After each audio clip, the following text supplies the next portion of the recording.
Well, hello there, and I do hope you're all well. Let me get myself all organised. Right.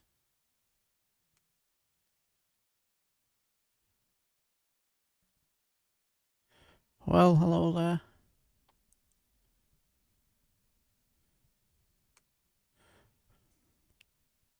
Right.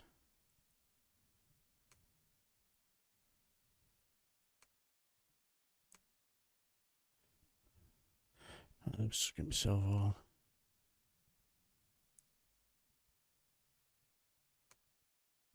Let's. Just give me a quick minute.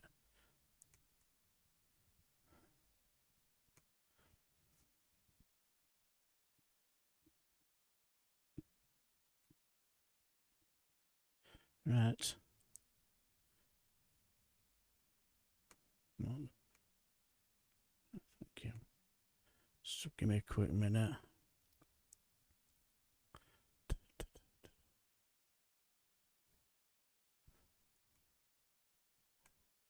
Right.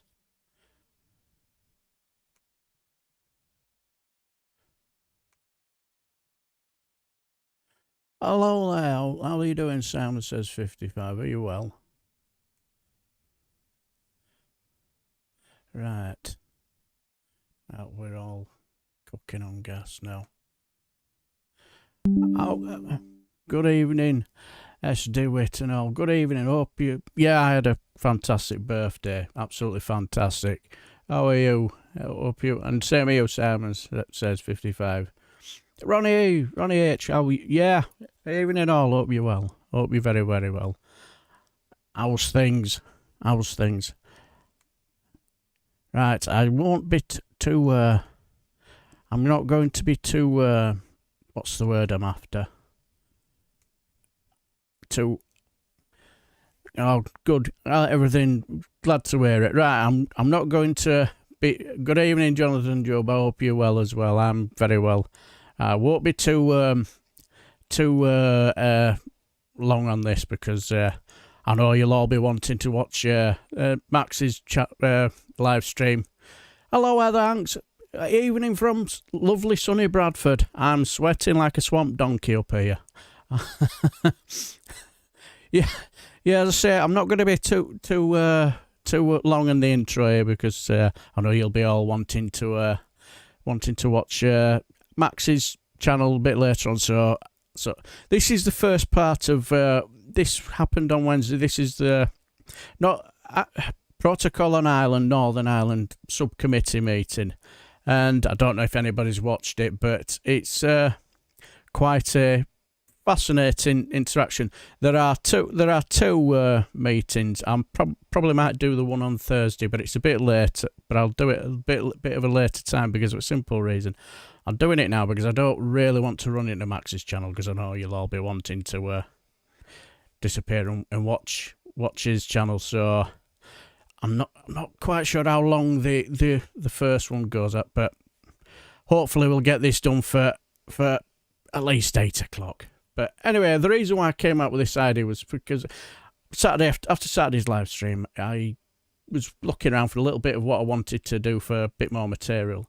And I was watching this subcommittee meeting, and as I was watching, I had that little flash of Janus, and I just thought, maybe we could watch this together. So, yeah, good evening, Chatty Rat. Hope you're well. I hope everyone is well. So anyway, I'm not going to go through all the guests. That I'll let them introduce themselves. But what I will say is, some of the answers that you get are very, very interesting. Yeah. And I know Simon says, but the thing is, I just don't want to,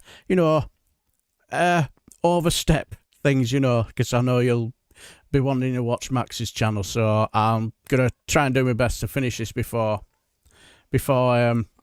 Max's channel starts. So anyway, without further ado, I shall let the chairperson introduce themselves and also the wonderful Lord Thomas makes an appearance. You remember Lord Thomas, who made the walking oxymoron look like a right cretin, for kowtowing to a minority party.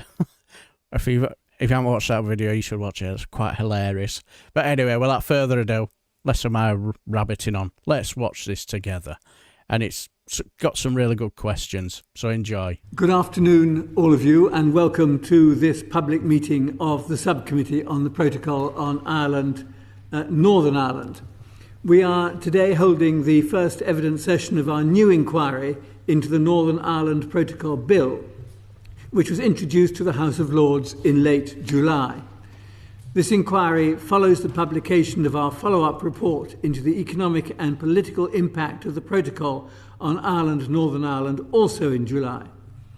We are joined today by a panel of business representatives: Michael Hanley, Chief Executive of Lakeland Dairies, Roger Pollen, Head of the Federation of Small Businesses in Northern Ireland, and Peter Summerton, Managing Director of McCulla, Ireland. You are all very welcome. We are very grateful to you for coming to give evidence to us, and we much look forward to the evidence that we will hear from you. Perhaps you could introduce yourself briefly when you first speak, and if you wanted just to say a little bit about yourselves or your company, that would be welcome as well, though that is not an obligation. I should say that today's meeting is being broadcast, and a verbatim transcript will be taken for subsequent publication, which will be sent to you all to check for accuracy. Could I refer to the list of members' interests as published on the committee's website, and I declare my own interests also as published on the committee's website. So that is by way of introduction, but could I ask perhaps Michael Hanley if you'd like just to say a few words and introduce yourself, and then we'll move on to Roger Pollen and Peter Summerton. Thank you very much, Chairman, and thank you for the invite here today. Michael Hanley is my name. I'm CEO of Lakeland Dairies Cooperative Society, which has been processing farmers' milk for the last 120 years on the island of Ireland. The Northern Ireland Protocol is working seamlessly for us today as we purchase milk from over 3,200 farmers on the island of Ireland, of which 1,200 of those are farmers and farm families in Northern Ireland. We purchase about 20% of the milk on the island of Ireland, and we're about 50% of the Northern Ireland milk pool in total. We bring 40% of the Northern Ireland milk we purchase to the Republic of Ireland for processing because there isn't adequate processing facilities in Northern Ireland. As an industry, about 30% of the Northern Ireland milk pool must be processed in Republic of Ireland due to the lack of processing capacity. As a farmer-owned co-op, our objective is to pay the farm families who own Lakeland Dairies as much as possible for their milk. As a group, we export to 80 countries around the world. In 2021, the protocol enabled us to export from Northern Ireland to Europe and the rest of the world over £427 million worth of product, which represents about 27% of the overall UK dairy exports. We are an exporting business, and we have to export our dairy products off the island across the world. Our annual spend in Northern Ireland is over 500 million, including what we pay for milk to our farmers and the wages paid to our 500 roughly employees. If the Northern Ireland Protocol Bill remains unchanged, it will have an immediate negative impact on our business as well as the whole of the Northern Ireland dairy sector.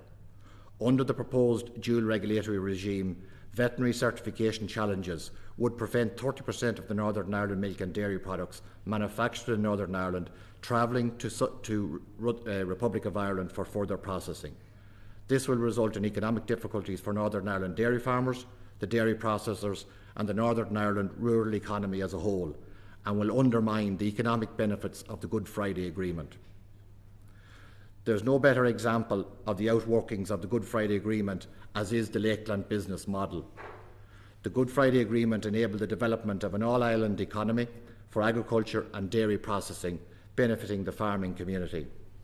And indeed, in recent days, findings from the All-Island Business Monitor from Intertrade Ireland, a body formed under the terms of the Good Friday Agreement, have shown for Q2 that companies that export cross-border are growing at twice the rate of companies that don't export cross-border. Thank you. Well, thank you very much for that, and that was a very helpful introduction. And some of the issues which you've raised will come up I'm sure, in the discussion which we'll have as the session progresses. But thank you for that. Roger Pollen, would you like to introduce yourself? And if you wanted to say something, do. Otherwise, we'll wait till we get on to questions. Thank you very much, Chair. I'll not touch on the bill itself, simply to say that my role here is different from Peter and Michael. They are the people running the businesses. I run the Federation of Small Businesses in Northern Ireland, so we have about 6,000 business owners in our membership in Northern Ireland. And my role is really to understand the issues that affect them, their views on those, collate them, and then bring those forward, in particular focusing on the problem areas rather than the solutions. So here you've heard from Michael something that we do hear from a significant number of our members about where the protocol is working, but our job is to sift and find out where is it not working and what needs to be done about that. So I'm here to try and represent the views of those 6,000 members in conversation and add to your discussion today. Thank you. Thank you very much indeed. Thank you.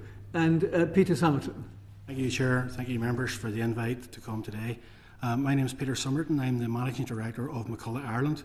We're a temperature-controlled haulage, storage and customs and energy business based in Mollusk, in Lisburn in Northern Ireland, and in Dublin in the Republic of Ireland. Our main business is moving and distributing food across all the Irish sea routes, and a third of our business is on the island of Ireland, a third is GB to Northern Ireland, and a third is RYGB. So, if you like, we are moving things in a circle around these islands, and that's the key part of what we do. Well, thank you. Before I let him jump in, what I found what he had to say during all this was quite interesting. Very, very interesting. He's a very interesting chap. I won't put on in anymore. Thank you very much. That's a very good introduction for all three of you. I'm most grateful. Perhaps I could move on to ask you as a first question, and to some extent Michael Hanley's already answered this. How would you summarise the impact of the protocol as it currently operates on your business or on the sectors that you represent? And how would you summarise the balance between the positive and the negative impact of the protocol on your business or sector? Perhaps we could go do that in reverse order, starting with Peter Summerton. Would you like to have a go at that? And then perhaps we'll go to Michael Hanley and then Roger Pollen to give any more general comments. Thank you, Chair. I think that the key thing that I have to identify at the start is that our business operates in a complete circle. Trucks move goods from Britain to Northern Ireland and then take goods from Northern Ireland back to Britain. It's a binary process, one truck in, one truck out. So it's vital for the Northern Ireland economy that we maintain that flow of traffic across the Irish Sea. What we see is, and it's really, I'm going to put this in as few words as I possibly can, what we see is a Northern Ireland protocol that actually isn't working. And I think we'll have to really clearly identify that the protocol isn't working. We are now, we've seen at the end of 2020 where government was going both in the EU and in Northern Ireland and Great Britain with the border arrangements. And we, from the logistics side, realised and called it out quite clearly that the application of the rules of international trade, SPS and customs, to a fast-moving consumer goods trail between Great Britain and Northern Ireland was going to have a severe consequence. I suggested that the 1st of April 2021, which is when the grace periods were going to end, would be April Fool's Day, because if anybody thought that the supply chains would realign by that day, it simply was never going to happen. And I would point out as well that prior to the protocol, prior to Brexit, goods moved across these islands completely freely. So the most cost-effective routes for consumers across these islands was how they moved. So a divergence in trade away from those cost-effective routes can't be seen as necessarily a good thing for the general consumers in Northern Ireland. We see a two-tier protocol in operation at the minute. The two-tier protocol is defined by me as those businesses that benefit from the UK unilateral extension of grace periods, mainly the supermarkets under Stanley schemes, and other businesses that can't benefit from the use of those schemes, where we've seen the full implementation of EU regulations at Belfast, Warrenpoint and Larne. Second to that, we can model clearly what a fully implemented protocol would look like as it currently stands, because it's the same rules as apply between Holyhead and Dublin. And we can see the impact that the application of Brexit has had on those routes, and the extension in terms of costs and in terms of time for traffic moving between GB and Northern Ireland. So whenever we're talking about the protocol today, I need to be clear that we're talking about the protocol as it's written, not as it's being currently implemented, because it's being currently implemented in an extremely two-tier way.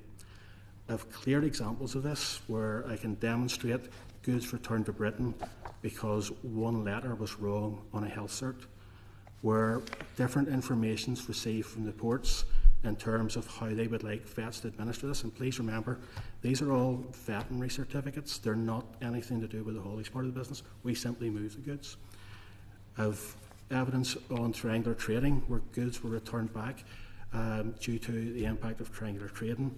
I've got one of the most worrying developments that I've seen were a full health cert of 13 lines. So just for the benefit of everybody here, these are retail goods, 13 pallets of goods coming into Northern Ireland.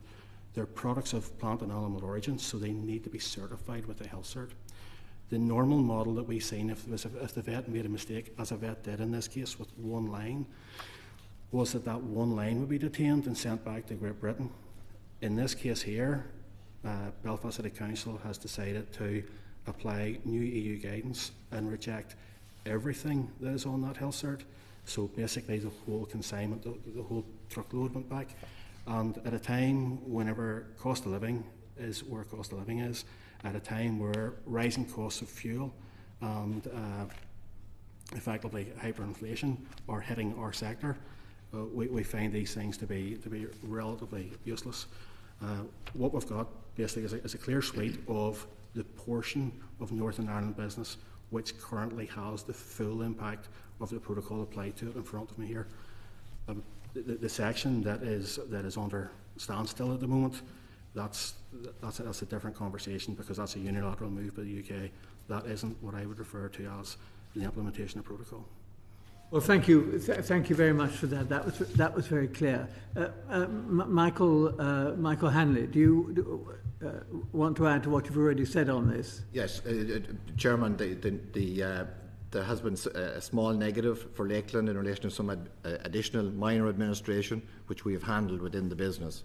But overall, the Northern Ireland Protocol has worked extremely well for the dairy business and for our business in particular in Northern Ireland, and it has been seamless from pre-Brexit to post-Brexit. We've continued to export to our 80 countries all over the world, service our customers and look after our farmers and pay a competitive milk price. So the Northern Ireland Protocol is working extremely well for the dairy industry in Northern Ireland. Thank you very much. And I'm going to ask Roger Pollen whether he wanted to say something a bit more generally about attitudes amongst small and medium-sized enterprises more generally. We just heard two views very clearly. Thank you, Chair. I would say those are possibly at the sort of ends of the spectrum that we experience within the membership. We have hauliers in our membership, people who own haulage businesses. We have people who own dairy-related businesses, so we get a lot of the stories coming through. But we've assessed the whole membership, and really our businesses fall into about 5 categories when it comes to the way the protocol is working. There are those businesses who actively benefit from it in the way that Michael's does. The way it's working at the moment gives them good access to 2 markets, and they're really doing well because of it, and they see that it's a great benefit. We've got a lot of businesses in that category. We then have those who are largely unaffected by it. Now, typically they may well be in services which aren't affected by the single market for goods, so they're just carrying on. It doesn't really affect and touch them very much. We then have services, of course, are not covered by the protocol at all. Exactly. Yeah. So the protocol is an interesting concept, but it's not impacting on their business per se. We then have a third category, which is those who don't yet appear to have been affected, and a lot of that is coming under what Peter's talking about, which is that they're insulated to some extent by either grace periods or by the input and support of the Trader Support Service, so that they aren't necessarily experiencing what it might be if the protocol were operating fully. There are then those who, the fourth category is those who are affected but are unaware of it. And that's usually because they're one link down the chain. So somebody else, maybe a bigger operator, is taking the pain, bearing the cost, doing the service, and then passing it on to them with a charge for it. But they don't see any of the workings behind the scenes. So they're unaware really of how the protocol is impacting on them. And then there's the fifth category, which is those who are badly affected by it. And we did a piece of work recently just to try and map that sector, not to understand the number in it, but to try and understand the range in it. And the range of businesses that are badly impacted is quite remarkable. So again, as Peter said, the Stamney grace period, which then became just a sort of unilaterally continued exemption, really squeezes a lot of the businesses that don't benefit from it. So smaller retailers, particularly in delicatessens and shops bringing in small amounts of product from a wide range of sources within GB, are badly impacted by this. But we're also seeing the fish and chips sector badly impacted because they bring in their chips or their potatoes from England, particularly for this, and that's been quite widespread, the reporting of the problems that they're experiencing there.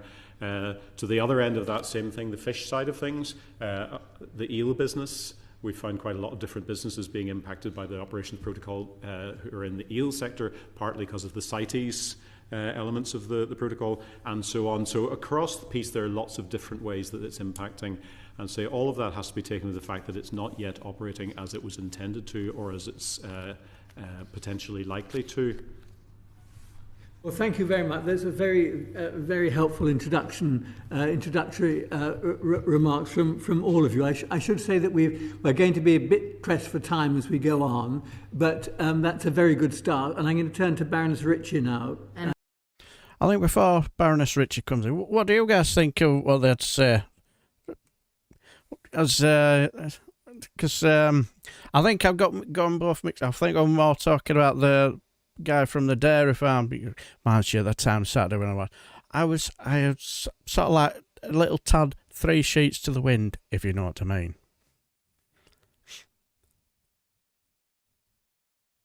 Thank you, Lord Chair. My question, and I start with Michael and move down the line, so to speak. What is your overall assessment of the UK government's approach in bringing forward the Northern Ireland Protocol Bill, and does the bill represent a viable means to address the issues that have arisen under the protocol? And I'm conscious that the bill brings forward proposals for the dual regulation or dual regulatory regime. And I know, for example, Michael, that the dairy sector in Northern Ireland has a particular view on that. So, Michael, over to you.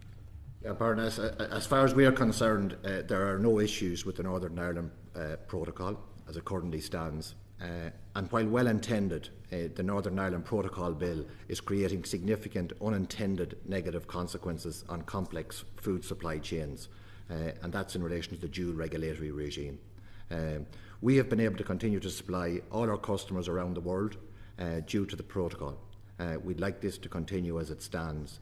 The dual regulatory regime, while well intended and will possibly work for retail, will not work where you're in primary processing and where product has to be certified by vets, otherwise the product won't move. If our product isn't certified by the vets in DERA in Northern Ireland, it cannot move to Southern Ireland or to the EU or into export markets. It's as simple as that. The issue is certification, and the dual regulatory regime puts a question mark over all of that. Thank you. Roger, the impact on the small business regime. Well, say as I mapped out earlier, it's not consistent. There are some that are suffering significantly underneath it. They tend not to have the resources that larger companies would have to find workarounds and to accommodate the new processes and so on that are in it. So I suppose the question on what is the bill doing, without taking sides on it, the bill seems to me to be the vehicle that's been chosen to try and address the problems that have been mapped out. And I think that the concern we had is that there wasn't enough effort put in by both sides of the negotiation to understand the problems. If the consultation we've had over the last few weeks and months had happened before the protocol was signed, we would have understood much more about the environment we were trying to regulate and trying to put a framework into, but it wasn't. So we're now trying to sort of reverse engineer something. So the bill in many ways, in our view, contains a lot of good suggestions and solutions to the problems that have been brought to our attention by members. That's not surprising, because when members bring the problems to our attention, we have done something. We've gone and raised a lot of awareness of those problems. So to a certain extent, the government's response, the command paper, the bill and so on, is because they've been listening to industry and hearing the problems that they need to try and resolve. Now, it would be much better and much more preferable if it had been done through a common approach of both sides, but that was clearly had run into the sand. And so I suppose this is one side pressing forward with its responsibilities to try and address the problems. So we see quite a lot of useful suggestions and solutions within the bill, but we wouldn't want to see that as being the way that it's achieved and delivered. And so to pick up Michael's point about dual regulatory, we actually think that that's one of those things that if you agree or if you accept the principle that two sets of regulations could operate there to achieve what, and what do you need to be concerned about. So we see that they could achieve a way of having the retail and hospitality sectors carry on largely as they have done until now, but you would need to have a completely different carve-out for producers and manufacturers who are then exporting out. So I think we wouldn't set our face against any of the solutions that are in it, but we'd certainly want to shape them and make sure that they don't do damage and that we don't lose the benefits that we think that the protocol has brought. So that first pillar of our membership, who see that they're using it well, we don't lose that in trying to solve the problems for the others. So in that respect, a negotiated solution between the UK and the EU to deal with all those various areas that you have just outlined. A negotiated solution has to be the most attractive and robust end point, because anything that's unilateral is always open to challenge.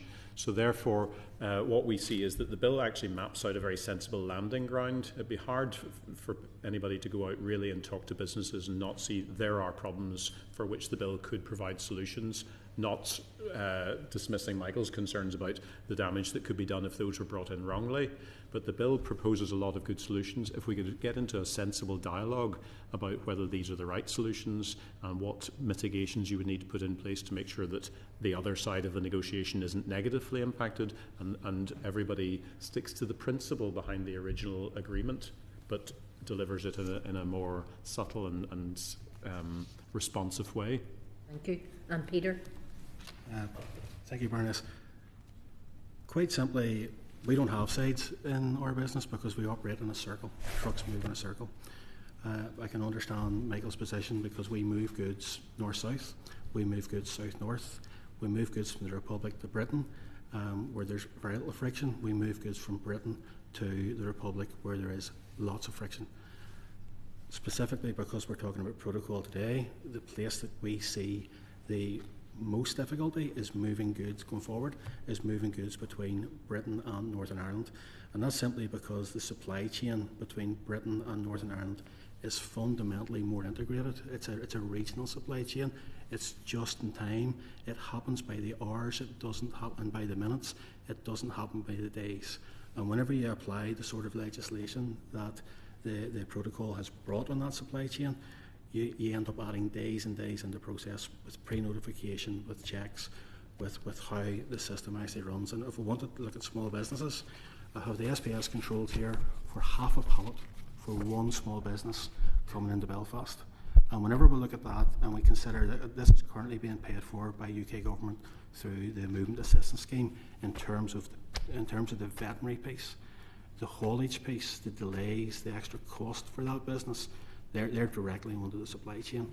So for small businesses, we're simply turning them off, and it's really important that we don't focus on border checks as just being the single issue, because fundamentally what we see as the issue that's chilling trade is the fact that Northern Ireland has become an export market to GB in terms of the mentality of English, Scottish and Welsh businesses, because they don't have to do this to move goods between England, Scotland and Wales, but they do have to move it to Northern Ireland. So whereas before it was integrated within the UK market, it is definitely clearly seen now as an export. And for 2% of the entire UK market, that's a challenge to many UK businesses that just have enough going on with energy crisis, with people problems and things like that, to actually focus on this. This is the paperwork for a half load for a business. It's less in terms of the number of certs than they have a pallet. But whenever we start to look at the schedules that are attached to it, in terms of the number of lines, the number of products, it just, like, all these lines turn into a potential check. And whenever I can clearly evidence that a wrong letter on a health cert or a wrong product code can result in the whole logan back, I think at that point in time we'll have to say there's a fundamental flaw in trying to apply what is legislation designed for bulk movements that happen across international frontiers over days and weeks to a supply chain that is used to putting an order in today and receiving their goods tomorrow. That's fundamentally where these rules simply don't work with the type of supply chain. I know the original vision the EU had was that supply chains would redirect. We've seen some redirection of supply chains. I would go back to the point that if they were the right things to do, those things would have happened under the free market whenever we were part of the EU. If they were the most cost-effective things to do, they would have already happened. So what we're actually doing is simply just making it more expensive to move goods from our cheapest source, which is GB, to Northern Ireland at a time whenever I know other businesses and our customers are creaking. I have businesses. I think we better. I'm slightly conscious of the time, so I think you made that's a very, very clear point made. I'm going to ask Lord Dodds if we can move on to Lord Dodds. I just want to jump in quick. We had a couple of Deuce of 26 and 91 Leeds and Stuart Douglas. Good evening. You haven't missed it too much. So, but well, thanks for coming aboard and hope you enjoy this. I'll try not to butt in too much. Enjoy. Nigel. Thanks very much indeed, Lord Chair, and thanks for your evidence thus far. It's striking. It seems to me that it's harder to move goods from one part of the United Kingdom to the other, say Scotland to Northern Ireland, than it is to move from Dublin to Holyhead across an international border, which is quite amazing. But just could I ask what the witnesses think is the impact of the continuing political uncertainty around the protocol and what effect it's having on the economic climate? Obviously now we have the whole cost of living issues, energy prices as a result of Ukraine, the Ukraine war and so on. But just wondering, what do you think then the impact of the protocol bill, if it were passed? Would that bring certainty? What would be the effect on the political and economic climate then? Maybe start with you, Roger, and then Michael and Peter. Thank you. Thank you very much for that. I certainly picked up strongly from within our membership deep concern about the continuing stalemate at Stormont. And the connection that has been made, and some people would argue it's right and some people would argue it's wrong, but the connection that's been made between the protocol bill and the resolution and resumption of activities at Stormont. So leave you to connect those two as much or as little as anybody else can, but I suppose to say that the increasing pressures in Northern Ireland, the increase in costs in energy, the inability to respond to those in the same way that you might in GB is causing immense frustration and concern and more than alarm even amongst business owners.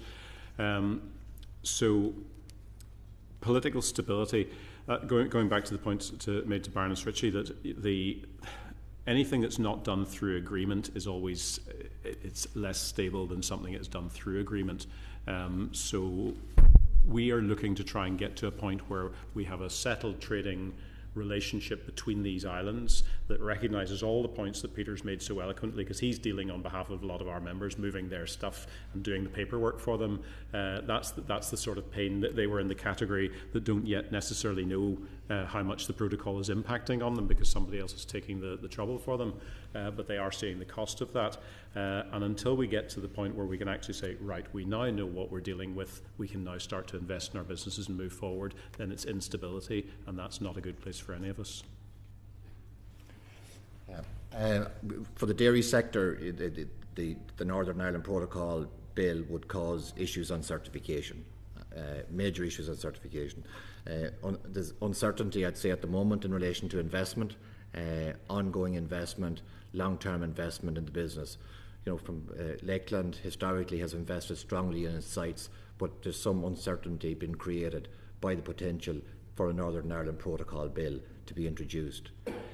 Certainly, if it came into law, the issue is in relation to certification, the movement of product and primary processing, and straight away there's an issue of 30% of the milk in Northern Ireland would have no home to be handled, as in processed, and there's no processing capacity in Northern Ireland, and there's no spare processing capacity in Northern Ireland, or indeed across in GB.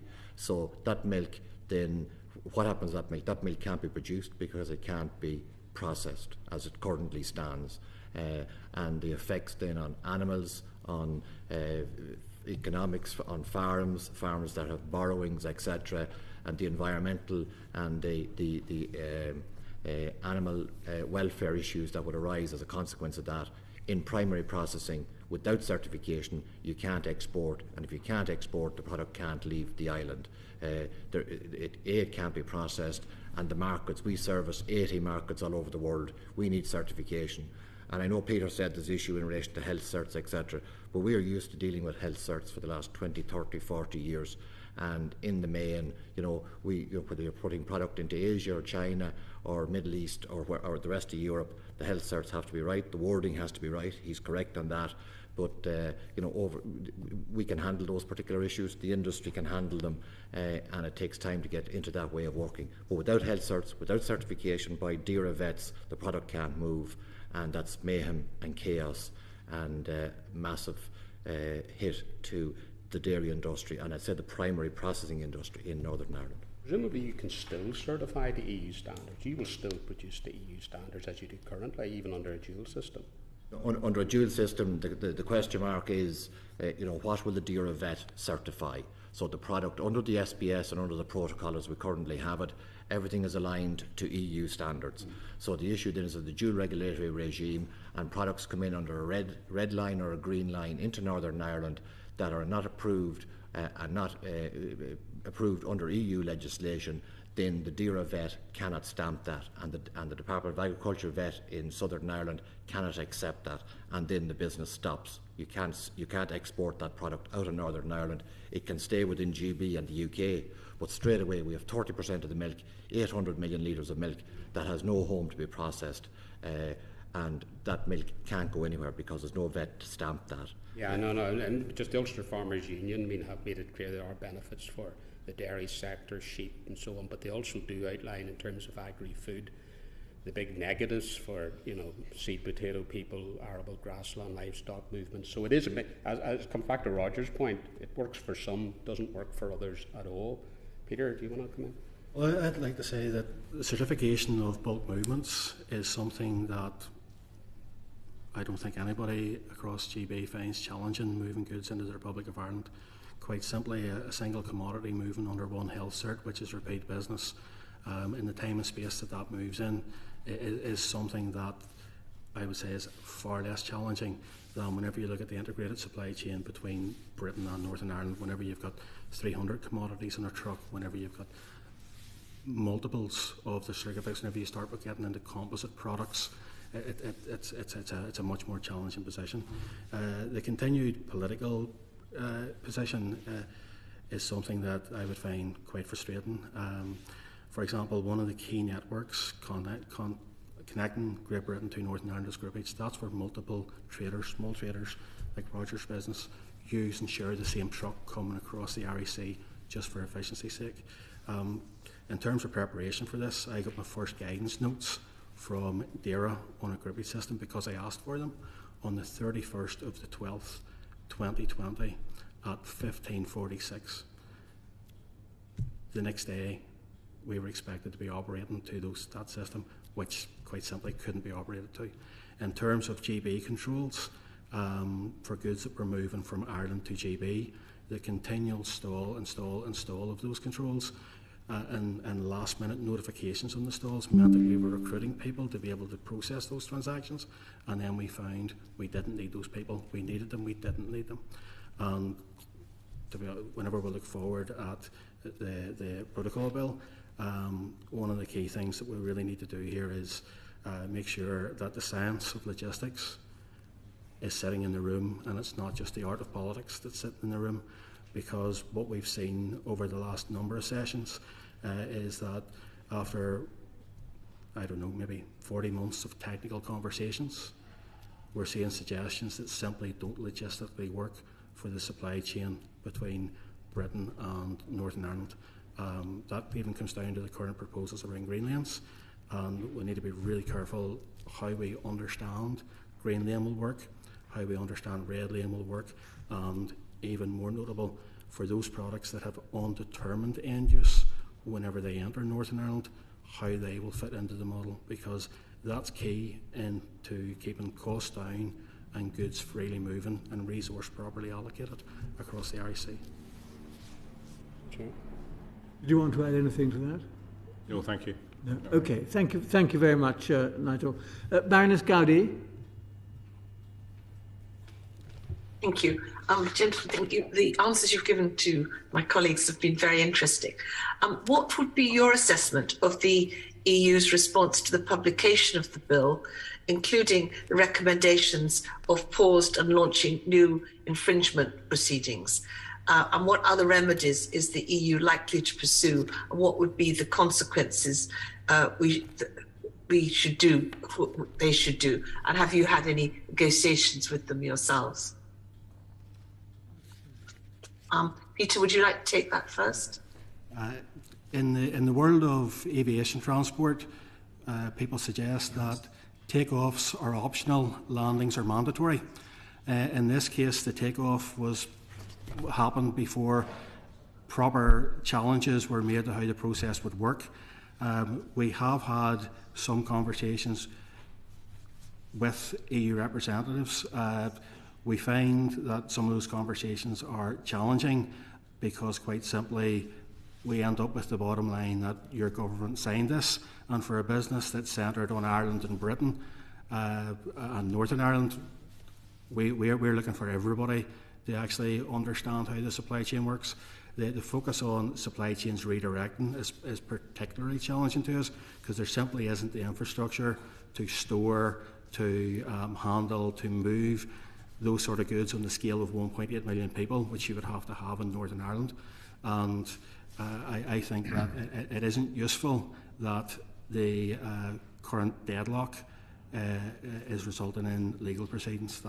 I don't think that's useful. Roger? Yes, thank you, Baroness. I would agree with that. It was unfortunate, really, that we've got to where we are by the means that we have.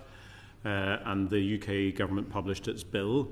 It hadn't yet brought it into law. It hadn't passed through the Parliament. It hadn't become operational, and yet we saw a fairly strong reaction by the EU, which I think simply served to increase the temperature yet further and make the likelihood of sitting down around the table and reaching a sensible landing ground by negotiation a little bit more difficult.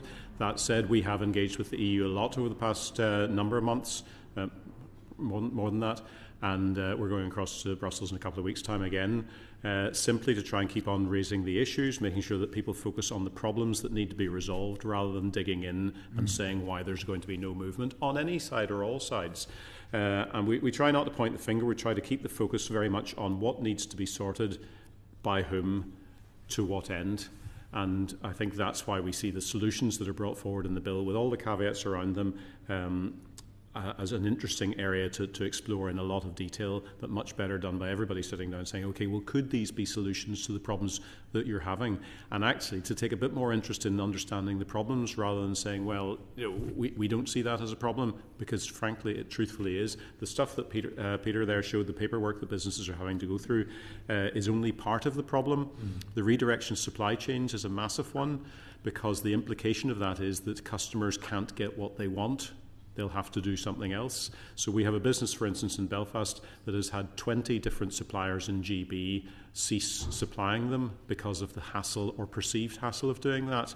So that business is no longer able to offer that range of products to its customers. A 100-year-old business that does not trade outside of Northern Ireland, so presents no risk to the single market whatsoever, is finding that it's caught up in, as Peter says, the intent behind international mass movements being applied to regional supply chains for retail-facing businesses.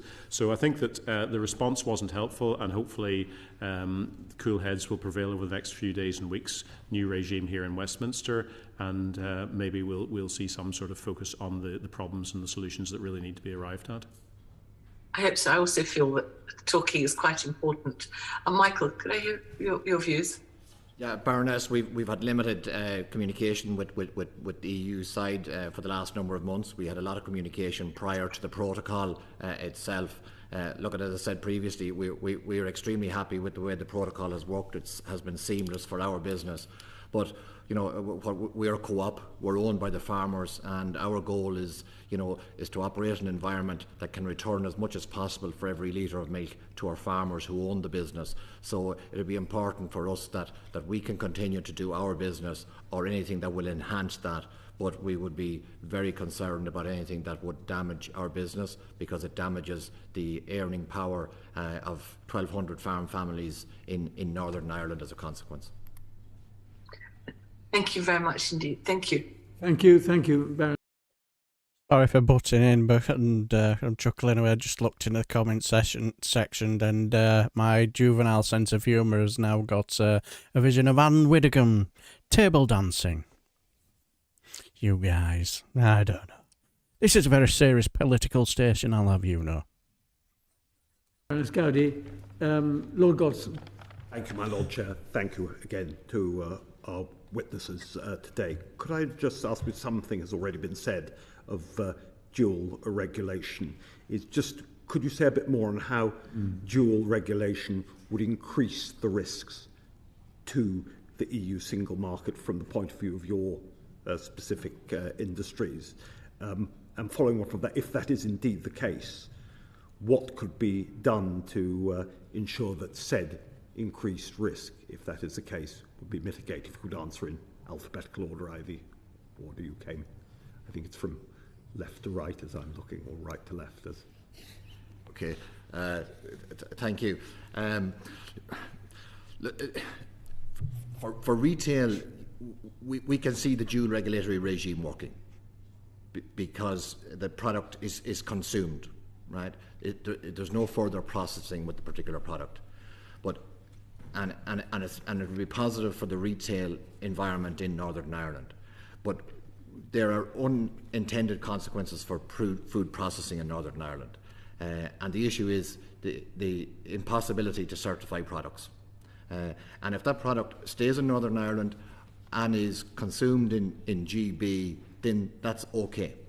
But our business is an exporting business. The dairy industry in Northern Ireland exports. The other major processors export across the world also. So certification is critical.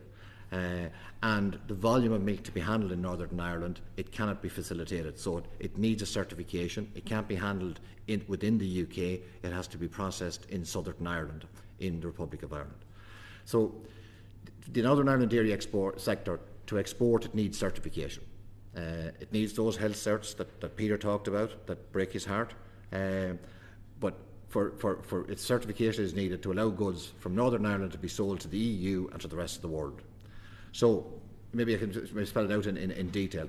So to export milk and dairy intermediates out of Northern Ireland, we need DAERA vets, right, to sign the veterinary certificates.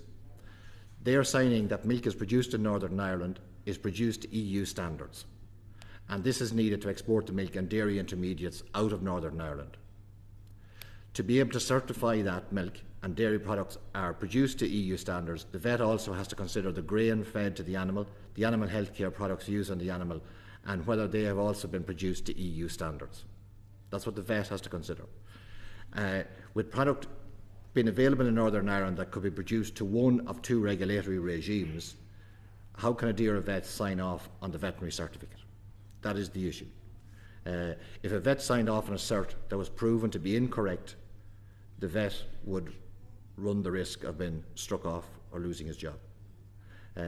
We cannot get confirmation on what additional information will be needed by the Northern Ireland farmers to allow a DAERA vet to sign the veterinary cert, and nobody can tell us that as of yet. But the crucial part is for the product to leave Northern Ireland for export, it needs a veterinary cert. And that, at this currently, under SPS and under the current protocol, is SPS alignment, so there's no problem there. But when you diverge away from that, and I can see how the benefit is for the retail sector, because the product comes in, it's pre-packaged, it goes on the shelf, and it's consumed in Northern Ireland. This product then is for further processing, export, and it's not the end consumer as such. You know, Lakeland is not the end consumer; it goes to another consumer. So hopefully that helps to explain it. But the veterinary cert, if the product doesn't get a cert, it can't be exported. And Northern Ireland is much different to the mainland UK in that high percentage of the milk, 50%, over 50% of the milk is consumed fresh here in the mainland. Okay, in Northern Ireland, we have to export 85 to 90% of what we buy off farmers. It has to be exported, so it needs a certification. It needs a veterinary cert, and without the cert, it can't move. Thank you. Thank you. I think Michael summarises exactly why an agreed dual regulatory regime could be excellent, because then certain sectors could say it won't work for us for these reasons and we want to sit within this regulatory environment.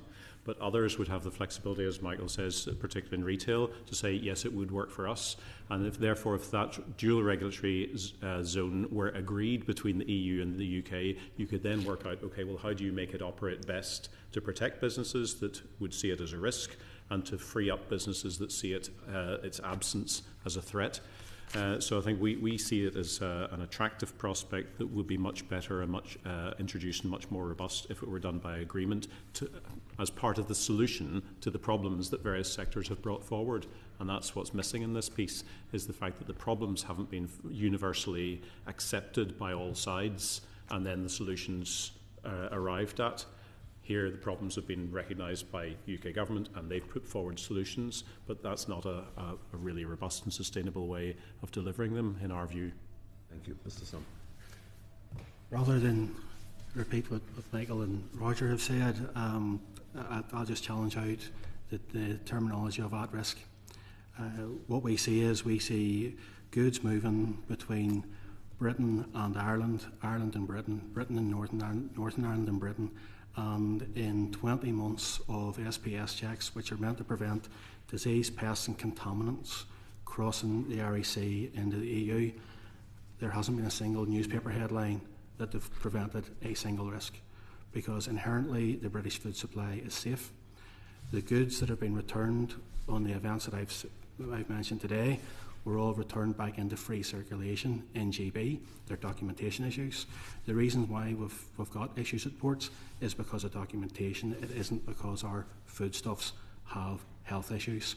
I think that a bit of work needs done on securing a solution for people who are exporting goods off the island of Ireland, which tend to be bulk movements that happen in the right time, in the right space for those solutions. And that if we appreciate those problems, then we're only looking at a magnification of them whenever we bring it down to the goods that move across. And I'll be really clear, McCulla, Ireland doesn't move lots of retail goods. We tend to move the goods that are difficult to move, that are going to further processing, that are going to hospitality, that are going to wholesale.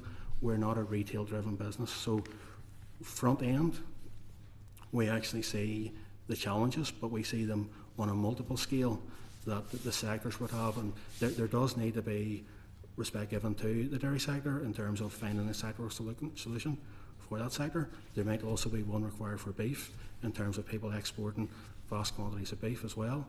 But whenever we're down to retail goods, I think we'll have to really consider the supply chains, the cost of living issues, and the energy issues that we have as a nation, as nations at the moment.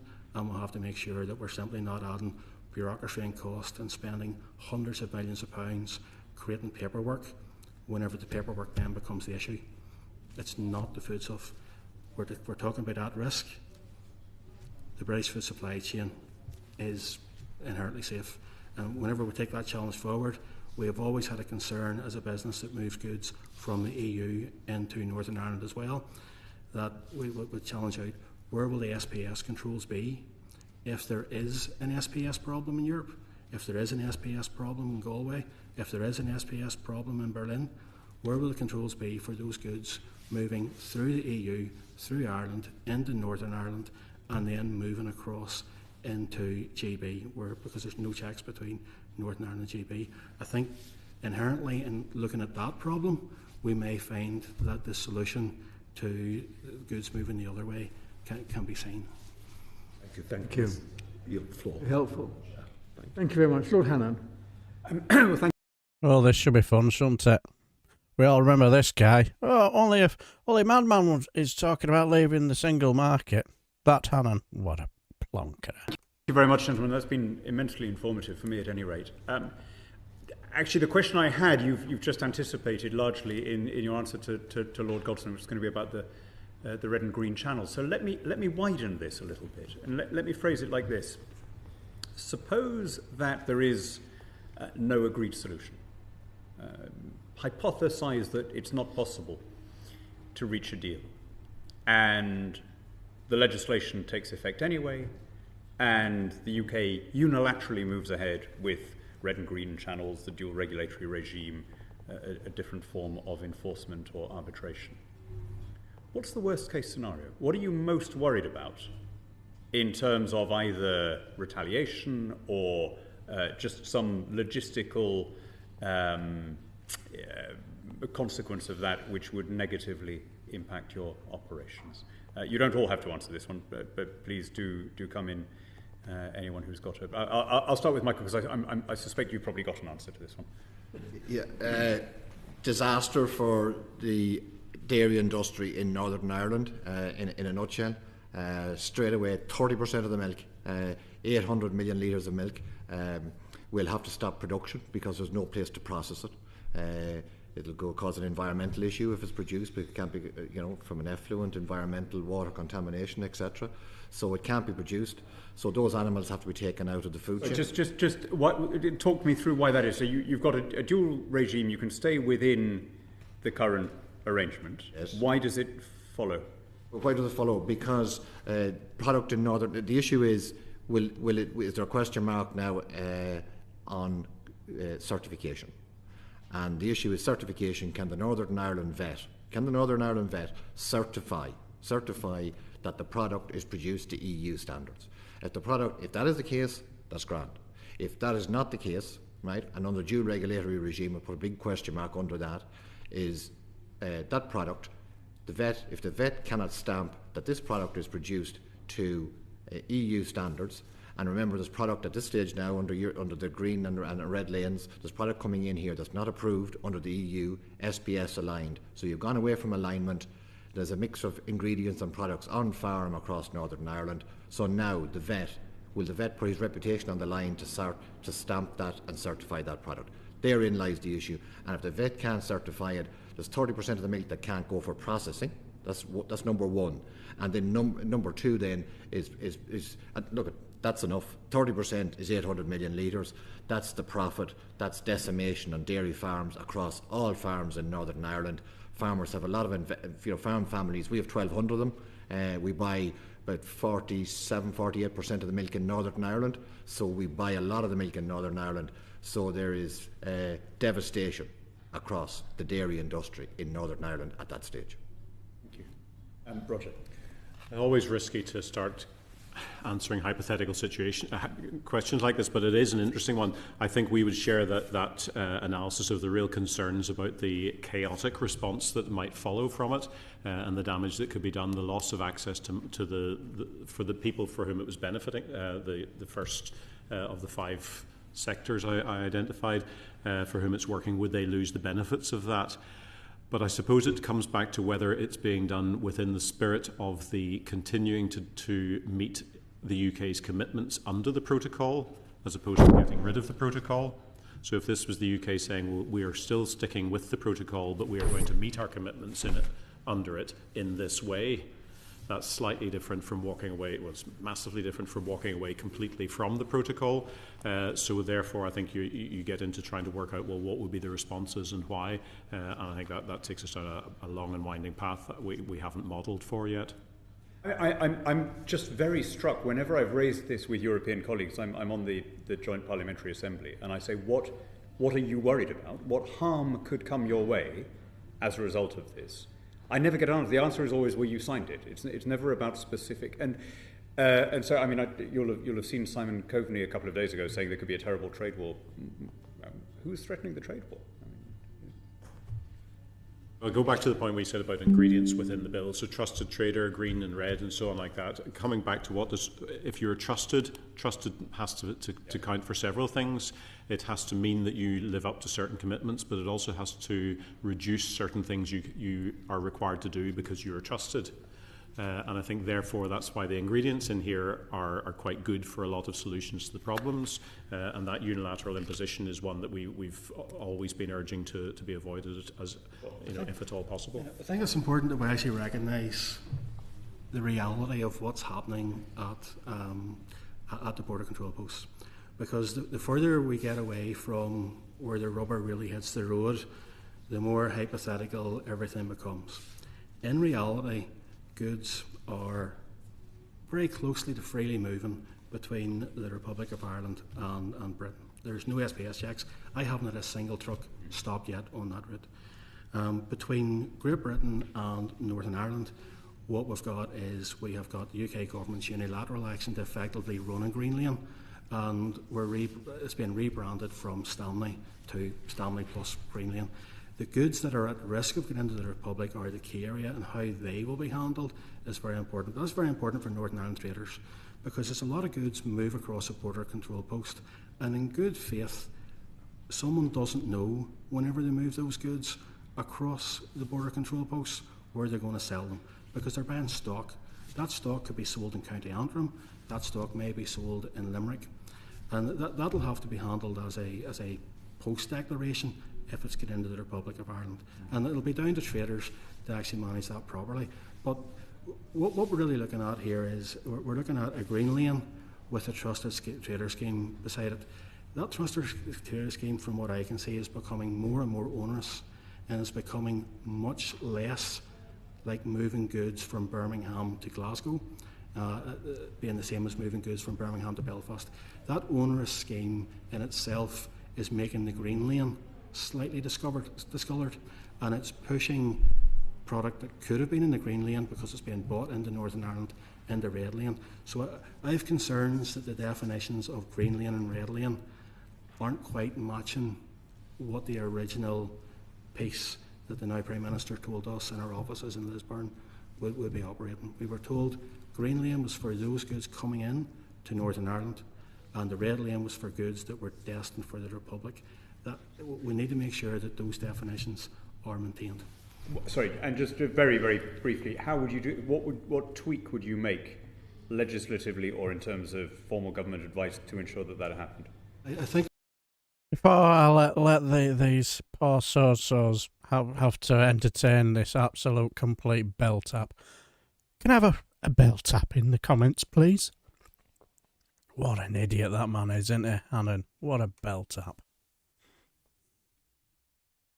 I think the key thing here is that in terms of the customs controls, it's very easy to retrospectively control customs for those goods that move into the Republic of Ireland. And given the free trade agreement, that's something that traders probably could manage, especially whenever they don't know, whenever they bring the goods into the country, where they may end up.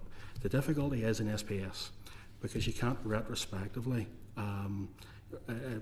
run SPS, because the goods have already moved, they've crossed the border control post. So whenever it comes to SPS, it's really key that the EU recognises that the UK food supply chain is safe and allow those goods to move. And in the scale of what we're facing across Europe, we're landing Russian cod, but we can't bring a tin of beans from Birmingham to Belfast. We'll have to be really clear where in terms of European terms, where this sits. And from what I can see, we're adding tremendous amounts of cost and complexity and slowing down a supply chain at a time whenever consumers need quite the opposite. Thank you. Thank you very much. Thank you very much. Lord MP.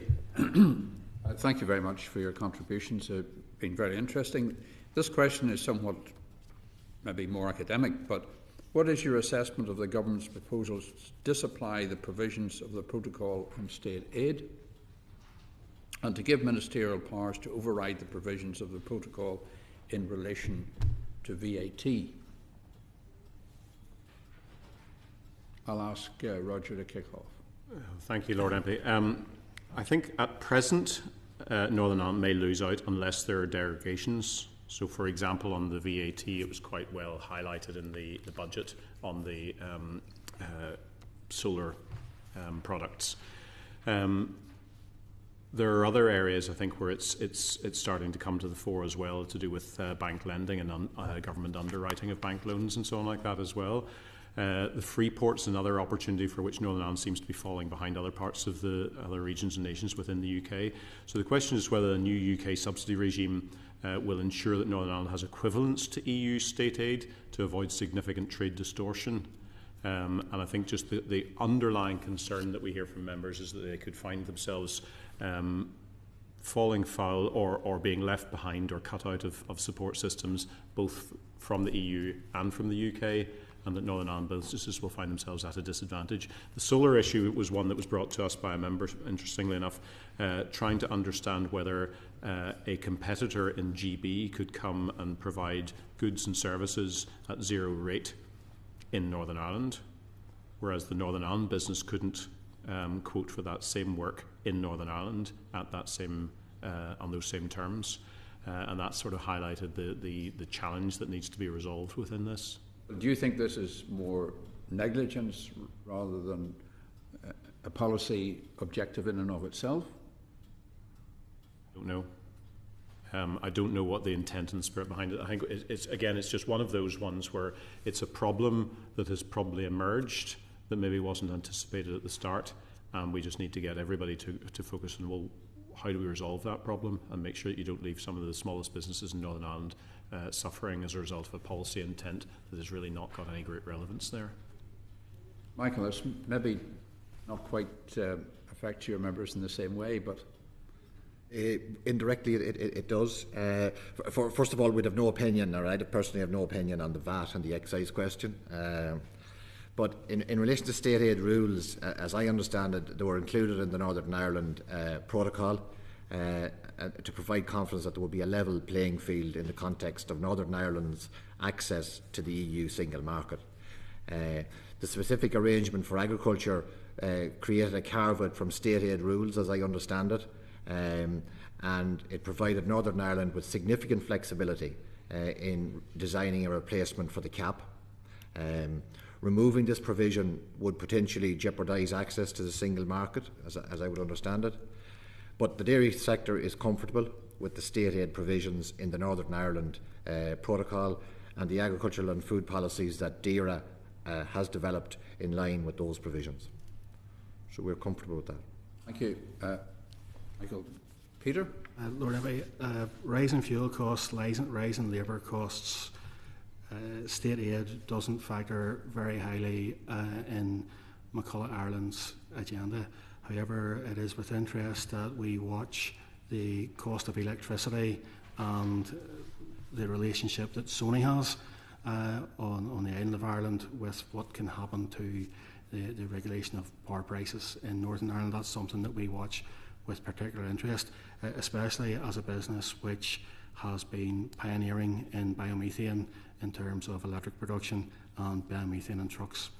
So we will be at the forefront of trying to create green energies, and it'll be really interesting just to see how how the green energy strategy for Northern Ireland could be pulled back by the relationship with Sony and the island of Ireland.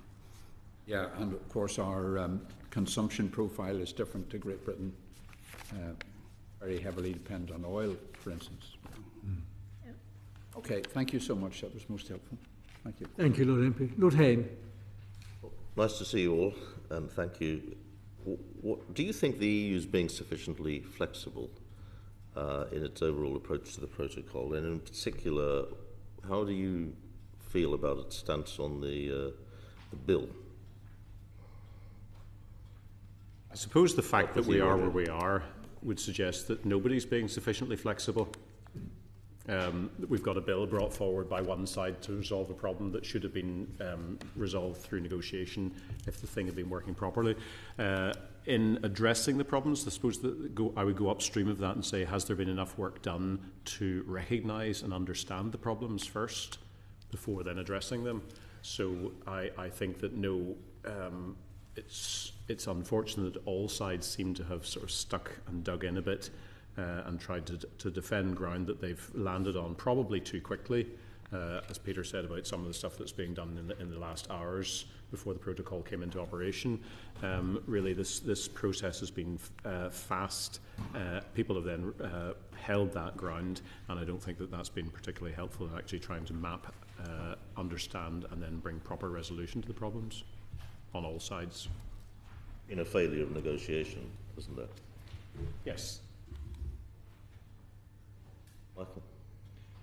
Well, look at, I suppose, from a Lakeland perspective, we certainly would share the view and the statement from the Northern Ireland Brexit Working Group. We think that the only solution is a negotiated outcome, working to find an agreement based on compromise.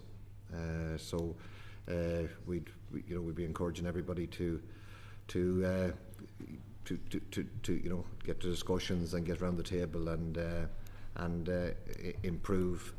If there's improvement there, improve what the protocol has already done. But from a Lakeland perspective, the protocol is working quite well for us, so we'd have sort of no complaints in there at this moment in time. Why do you think there haven't been the proper negotiations, Michael? Look, it's there was a. There's been discussions. Oh, sorry about him, but that just said it all, didn't it? Been ongoing for what, 4.5 years, and this, and there's certainly I can see on the retail side of things. I said that there's retail side of things that where product finishes up in Northern Ireland from a retail perspective. The intended consequence there of the new protocol bill would be a big help in there. Just the danger of the unintended consequences of that. So, it'd be important, I think, that discussions. So we'd encourage everybody to get around the table and discuss, and hopefully compromise can be agreed that makes sense, but that doesn't jeopardise the strong dairy industry and the primary processing that we have in Northern Ireland. Peter? Political question for a logistics person, so one that would be nice to duck, but I won't. Whenever the EU's position is that the same border controls are in place in Dublin as in Paris, in defending the single market from any goods coming in from outside the market, it always creates a problem whenever you have a Northern Ireland. The EU's position seems to me very clear, and that is that they have no desire, or seem to have no desire, to have a flexibility at Port of Belfast, Lorna, Warren Point, and we can see that in terms of the at-risk goods, because we see continual notes for guidance on a weekly basis being provided to DAERA for enforcement at the ports. So that position to me is quite clear. How to negotiate that position, and I think that, to be honest, I don't know how the UK government did not see the conflict that this would create for the supply chain in terms of signing up for full SPS and customs controls. You mean in agreeing the original treaty? Absolutely. Like we went through months of there is no border in the REC whenever our trucks were stopped on day one. We'll have to be really real about this. So we have a SPS and customs control in the REC, and the only thing that's given any mitigation against it has been the free trade agreement, because that full customs and full SPS would have been full customs on top of the SPS would have been an absolute nightmare with tariffs and duties. But to be clear, we're in the air now, and we have to sensibly get this back on the ground again.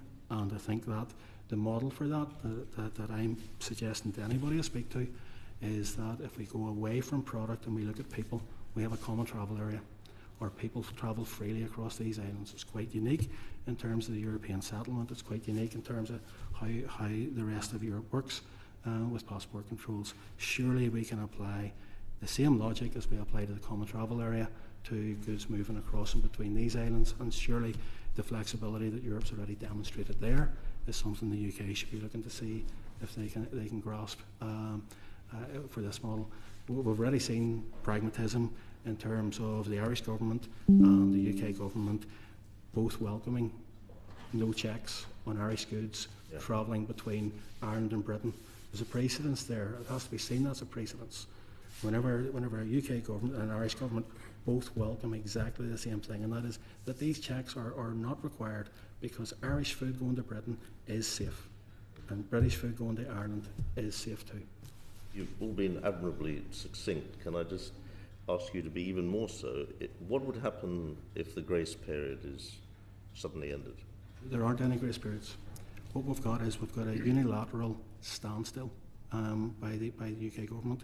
The grace period ended as soon as the UK unilaterally extended it. And in my business, whenever we're right down to the rubber on the road, we'll have to be really clear on that. It creates a misconception that with grace, there's infractory proceedings run against that unilateral action. And what we've seen below the grace period or below the standstill is certainly not standstill. We've seen at Port of Belfast, Port of Larne and Port of Warren Point continual increases in terms of controls on British goods moving into Northern Ireland, as exemplified by certification on frozen breads, triangular trading, and one letter wrong on a health cert, resulting in the return of a full consignment of goods, and now a new note for guidance, which is suggesting that if one line is wrong in the health cert, then every product that's potentially on that health cert goes back. And I point out that we haven't even seen that in Port of Dublin yet, but we're seeing it in Port of Belfast first. I think we're going to have to move on. We're almost running late. But Lord Thomas, a final brief question. Well, first of all, may I apologise for being absent for some of your evidence due to being in the chamber, but I shall read everything that I've missed. And really, I'd just like some final thoughts about the way forward. Do you see any way forward to resolve the current impasse? Peter, thank you very much for bringing those documents. I hadn't realised before just the extent of the paperwork that was involved. But do you have any final thoughts? My final thoughts would be that the application, the same as my opening thoughts, and sometimes the introduction matches the conclusion. The application of third country to EU rules on a supply chain which is a regional, fully integrated supply chain such as exists between Great Britain and Northern Ireland simply doesn't work. Okay, it can't work in the time and space that happens in. And I qualify that as Irish Haulier of the Year and Irish Supply Chain Excellence winner and Irish Green Award winner this year. So our company says that with some standing. Whenever I look at how this could work forwards, the main challenge for me would be a recognition of that, very much that regional difference that Northern Ireland has. Thank you. Roger. Thank you. I would say two things. One is that it would be very helpful if all sides could to come together and say, okay, we maybe don't like where we're at, but let's try and improve the situation. So to take Peter's point, reinstate those grace periods. So the things that have happened by unilateral action, get those agreed by the EU as a mark of good faith to say, yes, we have a more stable way that is unchallenged for continuing to trade until we really work out the way we're going to go beyond that. So the fact that we still call them grace periods, but you're right that because they're unilaterally extended, they're unstable. And I think it would be a mark of good faith for the EU to say, okay, well, we recognise that they are what is making things work, and we'll go with those for the people of Northern Ireland, and then we'll focus on a lot of the solutions that come forward here. But as part of doing that, engage much better with industry, and to a certain extent in the way that the various departments of Whitehall have been doing this summer, and actually really map the problems and then come together with industry in the room to get an agreement on what it is that's not working, what is working, and then what needs to be done to resolve it and move it forward in a spirit of cooperation and optimism. That, I think, is probably where we will eventually get to. It just may take us longer than it should, and we've got so many other pressures. Our businesses are under immense strain from every quarter, as are their customers. So this is a high priority, and it's really quite an easy win to get it sorted. I take it no unilateralism, but cooperation and agreement is your message. That's by far the preferred choice. Michael. Yes, Lord Thomas. As I said previously, before you came into the chamber, the protocol works for the dairy industry in Northern Ireland. It works for primary processing. We export, as I say, 80-90% of what we produce off the island. We need certification, etc. And the SPS and the alignment works for us and works for our business. But look, I think, if we're going to have a solution and an improvement here, it needs to be a negotiated outcome. Working, both parties working together to get agreement based on some compromise, but not to compromise the integrity of the dairy industry and the provenance of the dairy products that come out of Northern Ireland and are exported to over 80 countries all over the world. Thank you very much. Thank you. Thank you very much indeed, all of us, all of you. That's been extremely helpful to us. And you've spoken with great clarity and a certain amount of passion at times about the problems that the industries face. But that's been very, very helpful to us, and we're very grateful to you for coming and giving evidence to us. And that will be very helpful to us as we write our next work. So thank you very much indeed. And I need to say the magic words that we'll restart with our second panel of witnesses at 4:50, and in the meantime, the meeting is suspended. So there we are. So, that was interesting, wasn't it? Very, very interesting. So I just found all them. What I liked about this, I just liked the questions that they asked, and apart from Daniel Lannan, I just thought he a bit of a prat. Not sure what I expect from him. But what do you guys think? Anyway, thanks, Chai. All I'm gonna say is, when you were writing your stuff, I did notice the jokes and chuckling about Anne Widdicombe and table dancing. That's the reason why we're chuckling away. You guys, I don't know.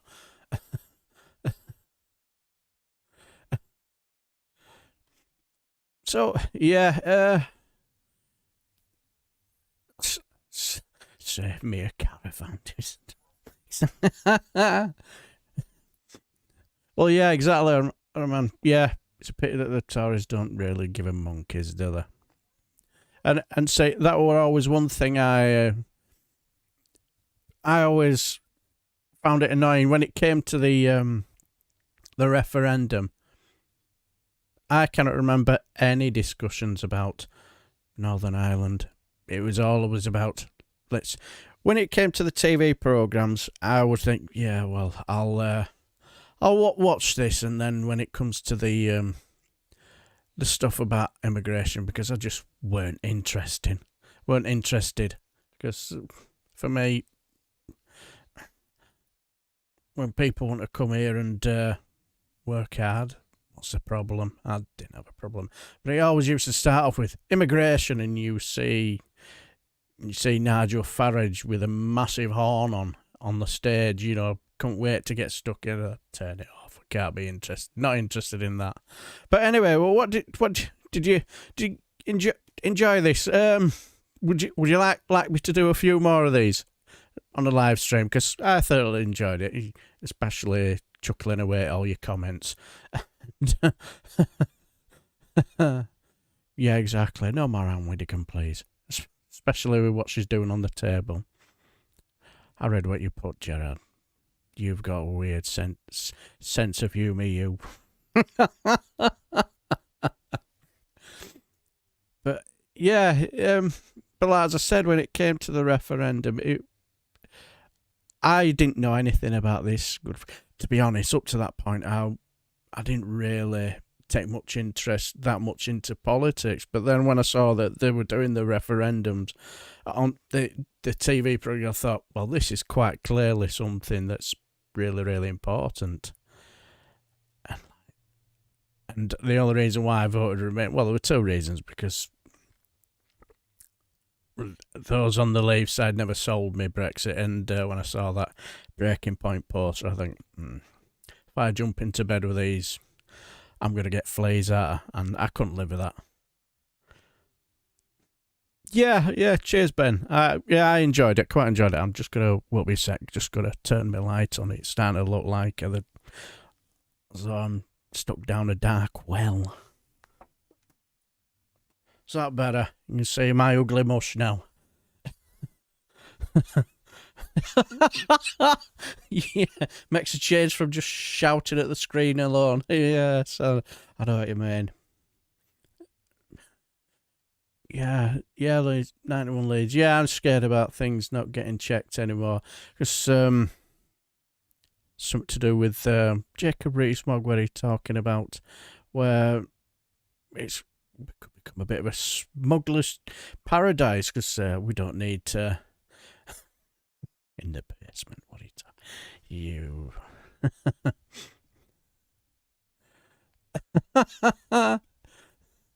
But yeah, it was only. We shouldn't only need to check about 1%. My God. Yeah, I've got to say, Chair, I read a lot of stuff you were posting. I didn't want to jump in because it's quite long, and I didn't want to annoy people because. But I was reading with it. Yeah, Northern Ireland's mentioned but dismissed. Even the then SOS for Northern Ireland, Teresa Villiers said the borders would not be a problem.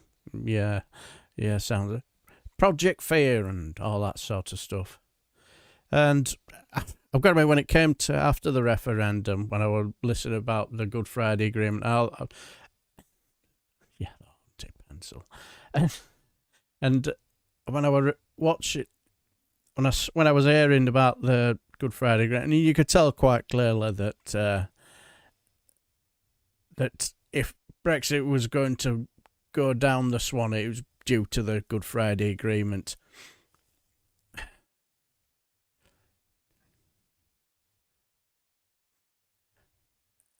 Yeah, let's face it, the UK has been slacking in checks of incoming stuff for decades.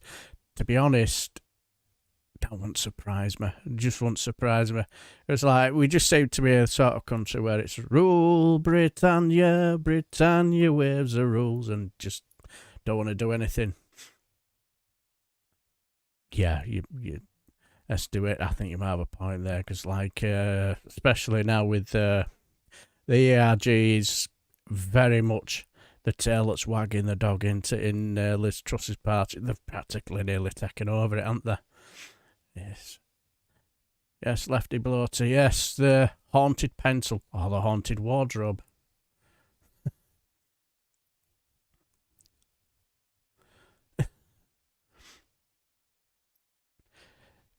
I would like to agree with you, Nico Dismit. Time for a change, UK people. But one thing I've always noticed, we are terrible at protesting. Terrible. It's like, I was watching a bit of a talk with a guy called Professor Danny Darling, I think, where he basically says we've been poor at protesting for centuries because we're Great Britain. We're great. And it would never be like, France, and one or two other countries. And so I don't think there'll be any rioting or revolution. My God. Well, we've got to the point now where if you hold up a piece of paper, you're carted off and getting a right good shoeing in the back of a police van. But yeah, see, when it comes to watching these, I watched with fascination. Because when I first watched it, like I said, I were 3 sheets to wind. I was thinking, and I got the two guys mixed up. I was talking about the guy, I think they called him Peter. I was thinking about him, but no, I was talking about the dairy product. He seemed to talk a lot of sense. But yeah, that's what happens when you have a couple of beers at the weekend. You're liable to be a little bit sort of like 3 sheets to the wind. But so let's have a little look. But I noticed a lot of people talking about if it's become a bit of a. Let's have a look at one or two. Right.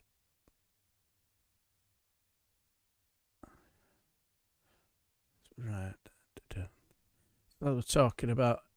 I remember Chat Rat talking about salmonella. I just want to see if I can find it.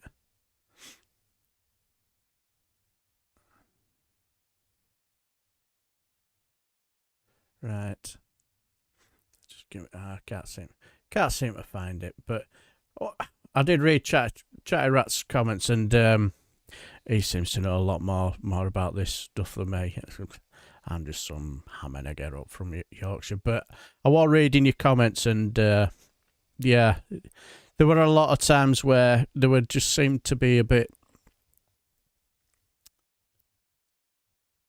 When it comes to all this, they're asking these questions, and I don't know how many of them people in there were voting for Brexit, but if you did vote for Brexit and you're one of these asking questions, I'm thinking, shouldn't you know in the first place?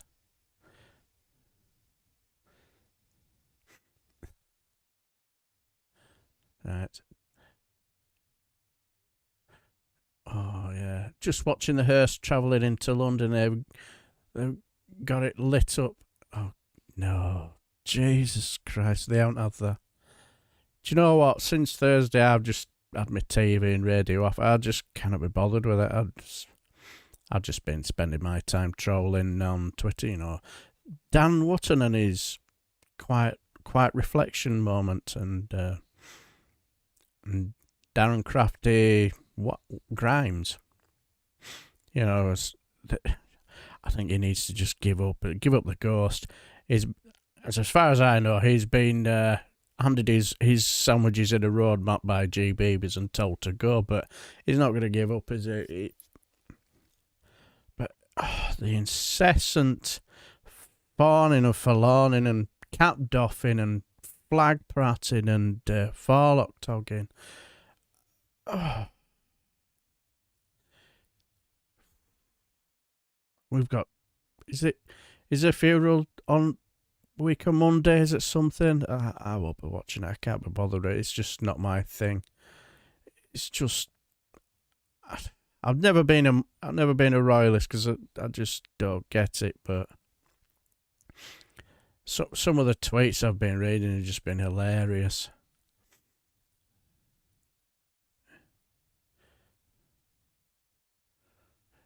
Yeah, Northern Ireland Protocol works for us, and we'd like to keep it that way.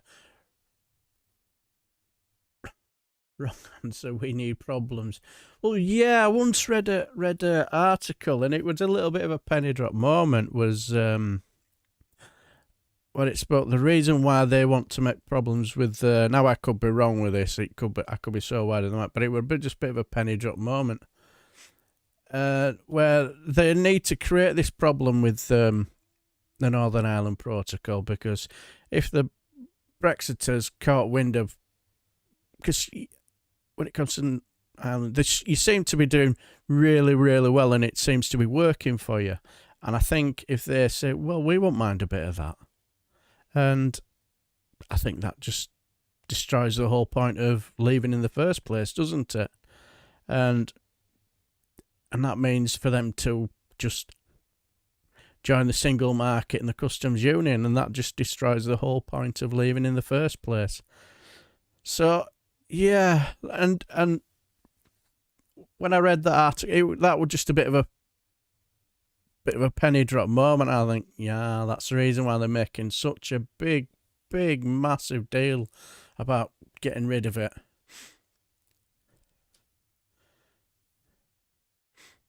Yeah, flag shacking. Yeah, totally agree.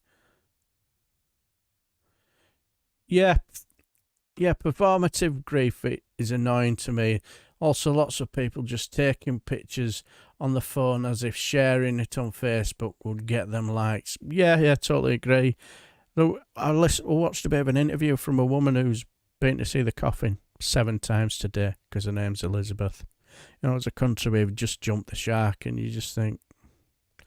And when you saw cretins like Nigel Foghorn of Ignorance and Dan Virtual Signalling Man Wooten, doing his 4 takes of putting flowers down.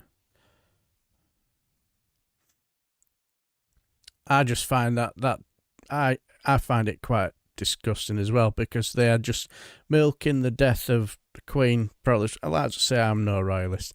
I just viewed as somebody it was somebody's mother, somebody's grandmother, and somebody's great grandmother. And I just wish them that, and I feel sorry for not the parents. I feel sorry for the family that she's left behind, because can you imagine they're going to have to deal with the grief in front of cameras. That must be painful. But man, I've seen a couple of videos of Charles, and he seems a bit of a clown. Yeah, I'd say the cover 7 times was a nameless trust, perhaps. Well, she did seem a bit as ditzy as her, But yeah, it's not a fan. But yeah, funeral on Monday, then sometime in the spring, maybe the coronation. Time to watch all the things we have recorded. Yes, even over here, we can't get away from it. You have my deepest sympathy. Let's do it. I know. I've watched any telly. I just can't be bothered with it. It's just too much for me. Yeah, I won't have a problem with it, because I don't have a problem with that. Let's do it. Why won't get rid of it? It's like people when they say, "Oh, they're bringing tourism," and I just say, "What you're saying people travel halfway around the world on the off chance of having a cup of tea with the king or the queen?" It doesn't work that way, does it? They won't get it anywhere near them. So just keep the buildings up if that's what you think. And I don't know where if you've seen a video, I've forgotten her name. She's a right royalist. She's been proper on the Meghan Markle battering. And she was on Talk TV with Vanessa Feldman. I've forgotten her name. And she turned into proper victimhood, because she was just getting absolutely owned, made an absolute cretin out of. She was basically saying Meghan Markle isn't fit to be royal, and there were, to be fair, when I was watching it, there were a couple of quite sane guests. Like one says, well, when I watched her, she's wondering about, and she said she looked scared to death, because she knows full well, puts her foot wrong anywhere, she's just going to get crucified. And then Vanessa just ask, when you go on these criticisms of Meghan Markle, do you have any proof? Well, I don't have to answer that. Those are my opinions. Those are my views. And she said, well, yeah, there may be your opinions and views, but if you don't have any evidence to back them up, there's not much point to them. Then she got all butthurt and claiming victimhood. Oh, I don't think I want to be invited on a show like this anymore, and just had a strop and then claim victimhood and accuse Vanessa Feldman of attacking her, so thin-skinned. But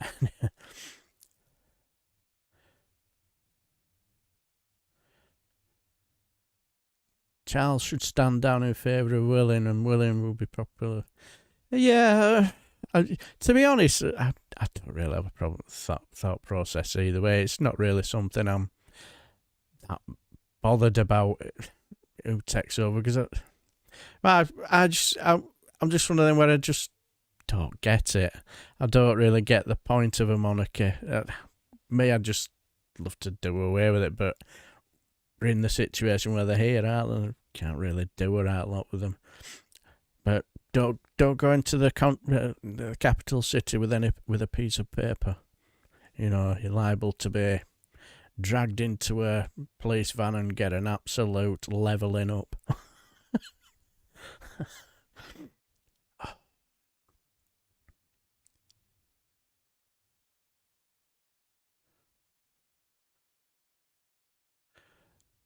I don't think a republic will be any cheaper as they use their own transport demand protocols, protection details, and groom their kits to succeed them. Yeah.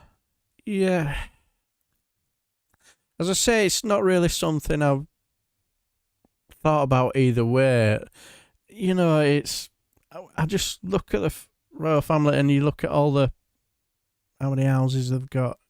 I just find the system a little bit weird. And I suppose if we lived in a republic, I'd probably think the same way.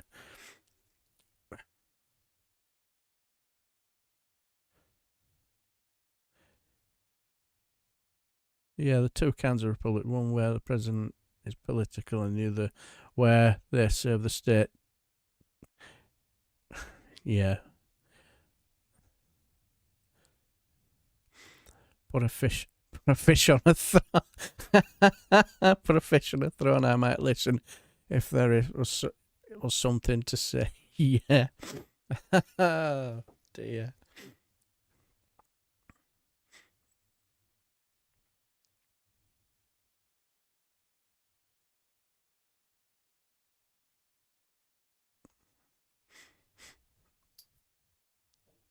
Yeah. Wasn't that's a good point actually. Not too long ago everyone was outraged by people in Russia being arrested and taken away for holding up blank pieces of paper. Yeah, it's like we saw a video of a barrister. He's there with a piece of paper and he's getting accosted by a copper asking for his details, and you just think, what are you doing? Yeah. Reduced to 26, yeah. The right-wing free speech advocates are quite about this. Who would have, yeah. And like you've got the other one or two. I saw a tweet from Julia Heartless Brewer talking about this, and she got pelters, because this is the same person who's been supporting the Conservatives and been supporting the police bill,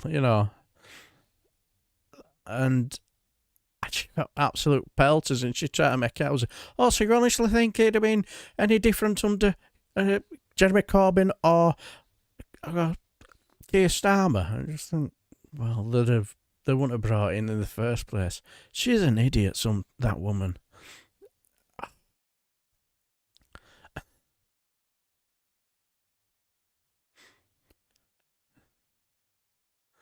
Good evening, Sir Larry the Cat. Good to see your good self. Hope you're well.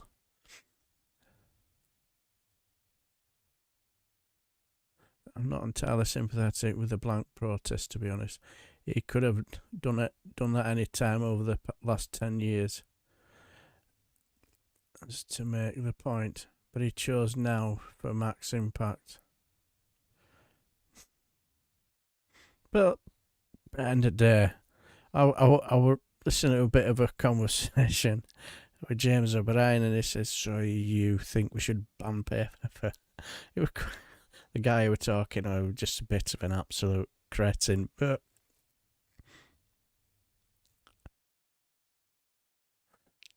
good old Julia Fart.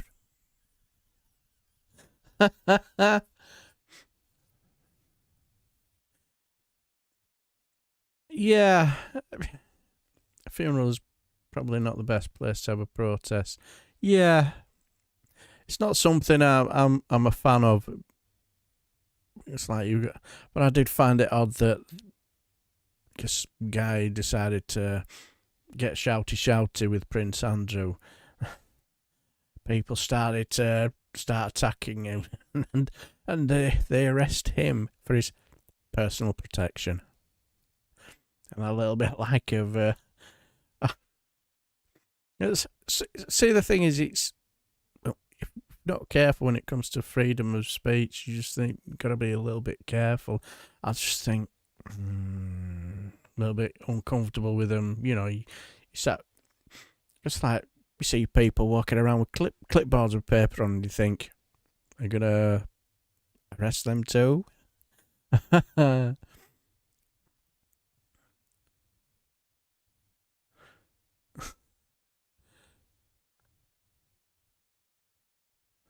Yeah.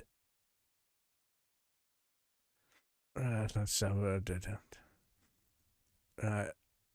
People like Farage, although he might lose to Manchester. Yeah.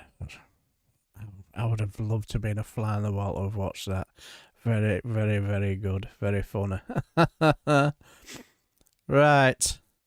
It's getting close to the time now, so just we're probably heading off from here because I know you'll be all getting ready to watch Max's excellent live stream. So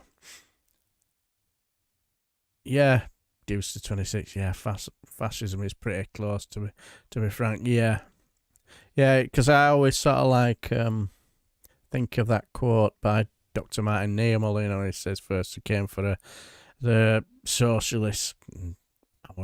I didn't do anything as a socialist, and I'm always a little bit when you see people who you might disagree with getting cancelled. I'm always a little bit wary because you think, what if people who you do agree with get cancelled? So that was that in the back of my head.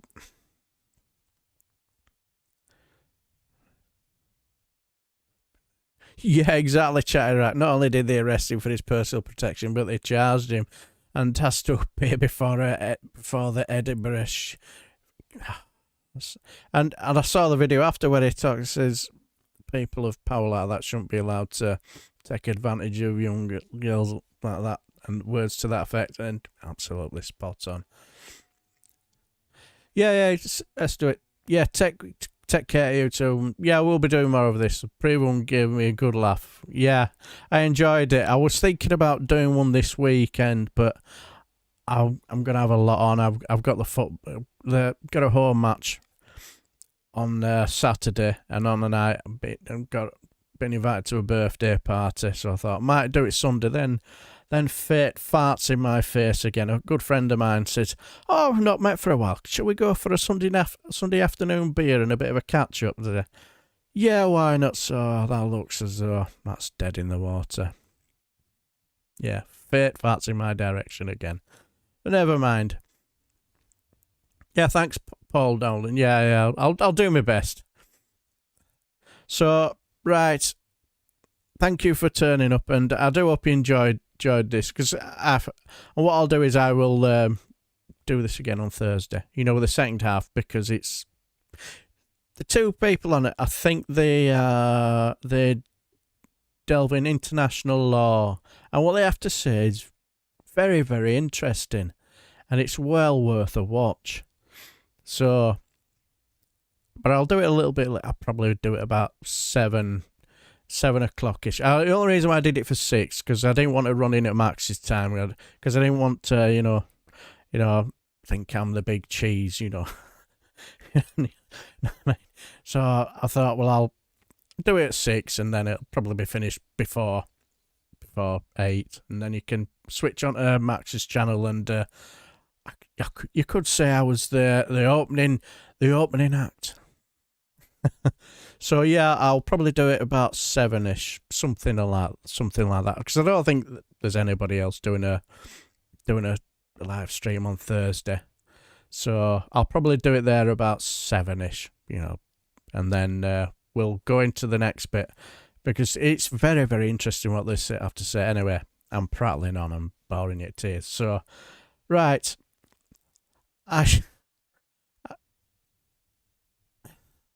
yeah, can I have your details, sir, please? Why asks with blank piece of paper, please, officer? Because you might write something offensive on it. Yeah, exactly. Yeah. Right, I shall leave this live stream here, and until Thursday, the next one, I shall bid you farewell, and until the next time, take care.